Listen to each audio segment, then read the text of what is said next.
Good morning everyone friends, आप सभी को इस प्लेटफॉर्म पर वेलकम है। फ्रेंड्स, हम लोग एक चैप्टर को पढ़ रहे हैं nationalism in India. Nationalism in India में हम लोग कई सारे टॉपिक्स को कवर अप कर चुके हैं। आज हम लोग एक टॉपिक को क्लियर करेंगे और वो टॉपिक है how participants saw the movement.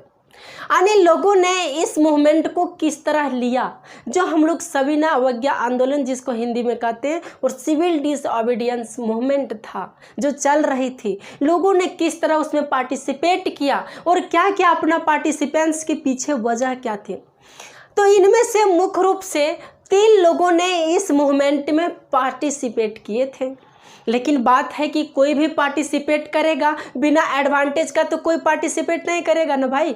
किसी को एडवांटेज तो चाहिए, बिना एडवांटेज का कुछ काम कोई करता है नहीं करता ना। तो जो भी कम्युनिटी के लोग इसमें पार्टिसिपेट कर रहे थे उनका भी यही मानना था कि यदि हम लोग इसमें पार्टिसिपेट करेंगे तो हम लोगों को इससे एडवांटेज मिलेगा, हम लोगों को बेनिफिट मिलेगी। तो बेनिफिट मिलेगी तो ठीक है, बट कौन कौन से लोगों ने पार्टिसिपेट किए? तो मेन रूप से यहाँ पर 3 कम्युनिटी के लोगों ने इस मूवमेंट में पार्टिसिपेट किए थे। देखते हैं कौन। तो फर्स्ट कम्युनिटी जो है वह हमारे कौन होंगे? फर्स्ट कम्युनिटी हमारे कौन हो सकते हैं? तो वही हमारे किसान भाई पीसेंट लोग ही हो सकते हैं, फार्मर्स लोग ही हो सकते हैं। तो फर्स्ट कम्युनिटी कौन है? तो फार्मर्स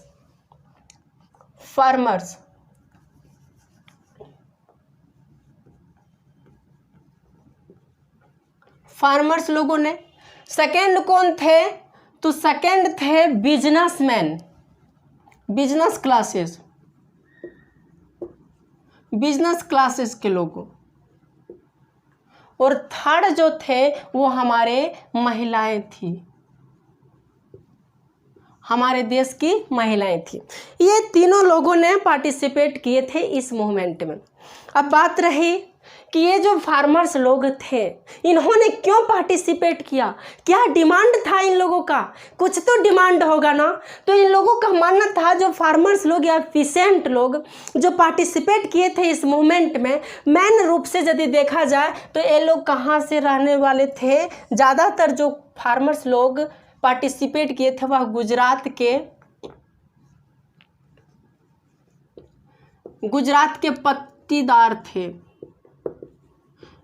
के पट्टीदार थे और उत्तर प्रदेश के यानी यूपी के कौन थे? तो जाट लोग थे। यूपी के जाट लोग, ये दोनों लोगों ने मेन रूप से इस मूवमेंट में पार्टिसिपेट किए थे। तो पार्टिसिपेट जो कर रहे थे तो कुछ तो एडवांटेज ये लोग भी चाहते होंगे ना भाई। बिना एडवांटेज का तो ये पार्टिसिपेट नहीं करेंगे ना। तो एडवांटेज क्या चाहते थे? तो जाट लोग और गुजरात के पट्टीदार लोग और यूपी के जाट लोग चाहते थे कि जो हम लोगों से रेवेन्यू लिया जा रहा है उस रेवेन्यू को कम कर दिया जाए। रेवेन्यू को कम करने के पीछे भी वजह ये था कि हमारे देश में उस टाइम जब सिविल डिसओबीडियंस मूवमेंट चल रही थी, यहाँ पर हमारे देश में मार्केटिंग बहुत लॉस्ट हो चुका था, मार्केटिंग गिर चुकी थी, भारी मंदी आया था। और उस मंदी के बीच में जो भी फसल का प्रोडक्शन हो रही थी उसका सेलिंग नहीं हो पा रही थी। अब जब सेलिंग ही नहीं होगा, ये सबके पास इनकम का कोई सोर्स ही नहीं बचेगा, तो फिर ये लोग क्या करेगा? अपना टैक्स कैसे रेवेन्यू पे कर पाएगा? अपना टैक्स तो नहीं चुका पाएगा ना। तो ये लोग वही चाह रहे थे कि हम लोगों का मार्केटिंग अभी गिर चुका है, अभी भारी मंदी आई है, हम लोग टैक्स को नहीं चुका पाएंगे, रेवेन्यू को नहीं दे पाएंगे। और यहाँ तक कि बहुत सारे किसानों के पास खुद का ज़मीन नहीं था। तो वो लोग जो है सो किससे लिए थे? तो वो लोग ज़मींदार से ज़मीन लिए थे। ज़मींदार से वो लोग जो है सो ज़मीन रेंट पर लिए थे और रेंट पर ले करके वहाँ पर फसल उगा करके वह बेचते थे और वहाँ से किराया देते थे, उसको टैक्स देता था। बट जो रेंट पर ज़मीन लेते थे तो इसके पास तो अपना खुद का ज़मीन नहीं है, ये सबको तो ज़्यादा रेंट लगता होगा या ज़्यादा रेवेन्यू चुकाना पड़ता होगा। तो ये सारे किसान जो पुअर फैमिली से बिलोंग कर रहे थे, जो रेंट पर ले करके खेती कर रहे थे, ये लोग भी यही डिमांड कर रहे थे कि हम लोगों का जो टैक्स है वो माफ़ कर दिया जाए, हम लोगों का जो रेवेन्यू रेवेन्यू है वह रेवेन्यू को माफ़ कर दिया जाए। हम लोग पे नहीं कर पाएंगे क्योंकि हम लोगों के साथ में भारी सिचुएशंस पैदा हो चुकी, प्रॉब्लम्स है। अभी हमारी मार्केटिंग पूरी गिर रही है, पूरा घाटा में चल रही, मंदी छाई हुई है, इसलिए हम लोग नहीं दे पाएंगे। बट ब्रिटिश लोग जो है इसको मानने के लिए कहाँ तैयार थे, मानने के लिए नहीं तैयार थे। वो लोग बोल रहे थे कि हम रेवेन्यू लेंगे तो लेंगे, हम रेवेन्यू लेंगे तो लेंगे। तब जाकर के फार्मर्स लोगों ने सोचा कि यदि ब्रिटिश लोग इस तरह नहीं मानेगा, हम लोगों को सिविल डिसोबीडियंस मूवमेंट में पार्टिसिपेट करनी पड़ेगी। और ये लोग जो हैं सिविल डिसोबीडियंस मूवमेंट में पार्टिसिपेट किए और अपने डिमांड को लोगों के बीच में रखे। और जब महात्मा गांधी ने इन लोगों को ये सब सिविल डिसोबीडियंस मूवमेंट में इन्वॉल्व किए थे, तो फार्मर्स लोग यही डिमांड कर रहे थे कि हम लोगों का रेवेन्यू कम कर दीजिए और हम लोगों का टैक्स को माफ़ कर दीजिए, तब हम इस मूवमेंट में पार्टिसिपेट करेंगे। तो फार्मर्स लोग महात्मा गांधी के अनुसरण पर इस मूवमेंट में पार्टिसिपेट कर गए। लेकिन जब civil disobedience movement high level पर पहुंची और ब्रिटिश लोगों ने इसके खिलाफ अत्याचार करने लगे, यहाँ हमारे देश के हजारों लोगों को मार दिया गया, अत्याचार किया गया, उन महिलाओं पर जो निर्दोष थी, उन बच्चों पर जो कुछ जानता भी नहीं था, उस पर अत्याचार किया गया और हमारे देशवासियों के लाखों लोगों को गिरफ्तार करके जेल में बंद कर दिया गया। तब महात्मा गांधी ने क्या किए, पैक्ट पर साइन किए थे और 1931 को सिविल डिसोबीडियंस मूवमेंट को कॉल बैक कर दिए थे। सिविल डिसोबीडियंस मूवमेंट को कॉल बैक कर दिए, यानी सिविल डिसोबीडियंस मूवमेंट को वापस ले लिए थे। और वह कहाँ चले गए थे, तो ब्रिटेन चले गए थे। ये राउंड टेबल कॉन्फ्रेंस में जो होने वाली थी ब्रिटेन में, वहाँ पर चले गए थे। लेकिन जो ये किसान डिमांड कर रहे थे, इन लोगों का डिमांड तो पूरा नहीं हो पाया, क्योंकि जब ये लेवल जो चल रहा था मूवमेंट, ये हाई लेवल तक पहुंच चुकी थी, ऊंचे स्तर पर पहुंच चुका था। लेकिन उसी कंडीशन में इस मूवमेंट को क्या किया गया, लॉ किया, यानी कॉल बैक कर दिया गया। इससे फार्मर्स लोग नाराज हुए। और लेकिन जब गांधी जी कहाँ गए थे, तो ब्रिटेन गए थे। यहाँ से जो प्रस्ताव लेकर के गए थे, जिस तरह के डिमांड को लेकर के गांधी जी गए थे, लेकिन वहाँ पर सक्सेस नहीं मिली गांधी जी को और उन्हें निराश होकर के लौटना पड़ा। जब निराश होकर के गांधी जी लौटे, तब इन्होंने पुनः सिविल डिसोबीडियंस मूवमेंट को 1932 को स्टार्ट किए। कब? 1932 को पुनः स्टार्ट किए। बट इस टाइम हमारे फार्मर्स लोगों ने पूरी तरह से इसमें सपोर्ट नहीं किए, बहुत कम लोगों ने सपोर्ट किए। यही वजह है कि सिविल डिसोबीडियंस मूवमेंट धीरे धीरे उसका स्तर लॉस्ट होता चला गया, यानी गिरता चला गया और सिविल डिसोबीडियंस मूवमेंट में मंदी आ गई। तो ये फार्मर्स लोगों ने इस तरह से सपोर्ट किए। अब सेकेंड क्लास है बिजनेस क्लासेस। इन लोगों ने कैसे सपोर्ट किए? बिजनेस क्लासेस यानी बिजनेसमैन, जिसको इंडस्ट्रियलिस्ट कहते हैं हम लोग, तो इन लोगों का क्या कहना था? इन लोगों ने सिविल डिसोबीडियंस मूवमेंट में क्यों पार्टिसिपेट किए? तो जो बिजनेस क्लास के लोग थे ना, हमारे कंट्री में या पूरे वर्ल्ड में वर्ल्ड वार चल रही थी। कब चल रही थी? तो 1914 से लेकर के फर्स्ट वर्ल्ड वार 1909 तक चली थी, फर्स्ट वर्ल्ड वार। और 1914 से लेकर के 19 तक जो फर्स्ट वर्ल्ड वार चली थी, उसमें हमारी कंट्री के जो इंडस्ट्रियल्स लोग थे या जो बिजनेसमैन लोग थे, उसको बहुत ज़्यादा एडवांटेज मिली थी। एडवांटेज इसलिए मिली थी क्योंकि यहाँ से आयात निर्यात का सोर्स बढ़ चुका था, जिससे इन लोगों को बहुत मुनाफा हुई थी, प्रॉफिट हुआ था।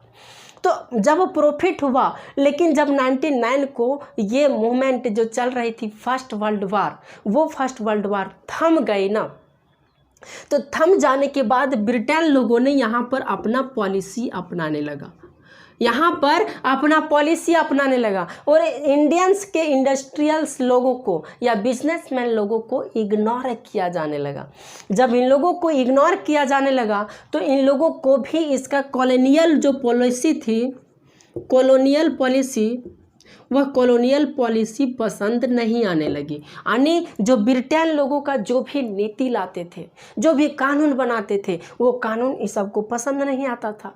पसंद इसलिए नहीं आता था क्योंकि इसमें हमारे इंडियंस लोगों के जो बिजनेसमैन थे, इन लोगों को कोई प्रॉफिट ही नहीं दिखता था। ये लोग चाहते थे कि जो बाहर से इंपोर्ट किया जा रहा है उस इंपोर्ट को ही रोक लगा दिया जाए, जो विदेशों से इंपोर्ट किया जा रहा है तो उसको रोक लगा दिया जाए, जो आयात किया जा रहा है उसको रोक लगा दिया जाए। तो यही ये लोग चाहते थे कि जो इंपोर्ट हो रही है उस इंपोर्ट को बंद कर दिया जाए, क्योंकि इससे हम लोगों को लॉस हो रही है। तो इसीलिए यह सिविल डिसोबीडियंस मूवमेंट में पार्टिसिपेट किए थे, सिविल डिसोबीडियंस मूवमेंट में इन्होंने पार्टिसिपेट किए थे यही वजह से, और गांधी जी से ये प्रस्ताव इन्होंने रखे थे। लेकिन अब बात रही कि यहाँ जो है फैक्ट्रियों में जो काम करते थे, सिर्फ बिजनेस क्लास के जो इस मूवमेंट में काम करते थे वहाँ बहुत सारे वर्कर्स भी लोग होंगे, अकेले तो नहीं होंगे, वर्कर्स लोग भी होंगे ना। तो वर्कर्स लोगों का ये मानना था कि हम लोगों का सैलरी को इंक्रीज कर दिया जाए, क्योंकि जो बिजनेसमैन थे, जो भी इंडस्ट्रियल्स थे, इन लोगों ने क्या कर रहे थे कि सब का सैलरी को कम दे रहे थे, कम सैलरी दे रहे थे और काम भी ज़्यादा करवा रहे थे। तो वही वर्कर्स लोग इस व्यू से इसमें इंक्लूड हुए थे कि हम लोगों का सैलरी बढ़ जाएगा और हम लोगों को एडवांटेज मिल जाएगी। लेकिन यहाँ जो कांग्रेस पार्टी थी, हमारी कंट्री में जो कांग्रेस पार्टी थी, इस वर्कर्स के फेवर में नहीं थे। इसका वजह ये था कि जो कांग्रेस पार्टी थी ये समझ रहे थे कि यदि हम वर्कर्स का सपोर्ट करते हैं तो इससे क्या होगा, जो बिजनेस क्लास के लोग हैं ना, ये सब अपने आप में फूट जाएगा, क्योंकि ये जो वर्कर्स लोग डिमांड कर रहे थे पैसे का, इसी बिजनेस क्लास के लोगों पर ही डिमांड कर रहे थे ना, कि इन लोगों को घाटा होगा, फिर बिजनेसमैन को जब इन लोगों का सैलरी बढ़ेगा तो इन लोगों को घाटा होगा ना, और इन लोगों का यदि घाटा होगा तो ये फिर गवर्नमेंट का सपोर्ट करेगी, चाहे ये सिविल डिसोबीडियंस मूवमेंट का सपोर्ट करेगी, उसका तो सपोर्ट नहीं करेगी। तो इसके लिए तो घाटा था। तो यही वजह है कि कांग्रेस इस वर्कर्स का साथ नहीं दे रहे थे, लेकिन ये बोल रहे थे कि आप इसमें पार्टिसिपेट कीजिए, जहां तक संभव हो पाएगी हम आप लोगों को सपोर्ट करेंगे। लेकिन ये तो सपोर्ट नहीं किया। तब जाकर के अंत में क्या हुआ, इन लोगों में फूट पड़ गई, और जो ये इंडस्ट्रियल्स लोग या बिजनेसमैन लोग थे, इन लोग भी समझने लगे कि धीरे धीरे कांग्रेस के जो पार्टी हैं वो वर्कर्स की ओर मूव करने लगे। तो ये धीरे धीरे सिविल डिसोबीडियंस मूवमेंट से भी वापस आने लगे। और यहाँ जब ये राउंड टेबल कॉन्फ्रेंस 1931 को हुआ था, तो उसमें भी हमारे जो इंडियन लोगों का डिमांड था वो पूरा नहीं हो पाया था, वह भी एक तरह से फेल ही हो चुका था। तो उसको देखते हुए भी ये लोग समझे कि यह मूवमेंट ज़्यादा देर तक नहीं चलेगा, इसलिए इन्होंने पार्टिसिपेट करना ही छोड़ दिया। और ज़्यादातर ये लोग पार्टिसिपेट भी नहीं किया था, सिर्फ नागपुर में इन्होंने पार्टिसिपेट किए थे, इसके अलावा कहीं वैसा पार्टिसिपेट नहीं किए थे। लेकिन वर्कर्स लोग पार्टिसिपेट किए थे। वर्कर्स लोग जो है सो छोटा नागपुर में गांधी का टोपी पहन करके इसमें पार्टिसिपेट किए थे। देखिए किस तरह पार्टिसिपेट कर रहा है। बहुत सारे वर्कर्स लोग रोड पर आए थे सिविल डिसोबीडियंस मूवमेंट में और सपोर्ट कर रहे थे, बट धीरे धीरे यह भी लॉस हो गई और वर्कर्स लोग भी अपने पीछे हटने लगे और बिजनेस क्लास के लोग भी पीछे हटने लगे। यही वजह है कि धीरे धीरे सिविल डिसोबीडियंस मूवमेंट ठप पड़ने लगी। तो ये सेकेंड क्लासेस हो गया। अब थर्ड क्लासेस ओमेन लोगों ने कैसे इसमें पार्टिसिपेट किए भाई। ओमेन लोगों ने जब गांधी जी बोले कि इस मूवमेंट में शामिल होना है तो महिलाएं भी भारी संख्या में कूद पड़ी इस मूवमेंट में शामिल होने के लिए। जब भारी संख्या में कूद पड़ी और रोड पर ये महिलाएं लोग आने लगे तो अंग्रेज जब इसको देखे तो अपने आप को तंज रह गए कि ऐसा कैसे हो गया। महिलाएं लोग भी आने लगे। महिलाएं लोग ये डिमांड कर रहे थे कि हम लोगों को भी राइट्स मिलना चाहिए, हम लोगों पर भी जुल्म किया जा रहा है, हम लोगों के पति पर या हम लोगों के हस्बैंड पर, हम लोगों के ब्रदर सिस्टर पर जुल्म किया जा रहा है, हमारी कंट्री पर जुल्म किया जा रहा है, तो हम लोग भी पार्टिसिपेट करेंगे, क्योंकि महिलाएं यदि पार्टिसिपेट करेगी तो हमारा कंट्री जल्दी इंडिपेंडेंट होगी। इन लोगों का मानना था और इन लोग भी शामिल हुई और बहुत बढ़ चढ़ के भी इन लोग पार्टिसिपेट किए। टाउन्स में भी पार्टिसिपेट किए, यहाँ तक कि विलेज लेवल पर भी इन महिलाओं ने बढ़ चढ़ के पार्टिसिपेट किए। लेकिन इन महिलाओं लोगों को कुछ ज़्यादा बेनिफिट मिलने वाली नहीं थी। इन लोगों को ये पता चल चुका था। कैसे? क्योंकि महात्मा गांधी हमेशा ये कहा करते थे कि महिलाएं लोगों को ये होना चाहिए कि वह एक अच्छी माँ बने, वह घर में बच्चों का देख रेख करे और एक अच्छी पत्नी बन करके हमारे इस देश की सेवा करे, ये कहना चाहते थे। बड़े बड़े पोस्ट पर हमारी महिलाएं लोगों को आगे नहीं आने देना चाहते थे। इससे महिलाएं लोगों धीरे धीरे सोचने लगी, हमारी वमेन लोग, कि इसमें हम लोगों को एडवांटेज ही नहीं मिल रही। जब एडवांटेज ही नहीं मिल रही तो हम लोग क्यों पार्टिसिपेट करें। इसलिए धीरे धीरे महिला लोग भी पीछे हटने लगी और ये मूवमेंट धीरे धीरे ड्रॉप होने लगी। और फाइनली ये मूवमेंट जब रिलॉन्च किया गया था 1932 को, तो ये मूवमेंट उस तरह नहीं चला जिस तरह जब पहले लॉन्च किया गया था सिविल डिसोबीडियंस मूवमेंट को, उस टाइम जो चला सो।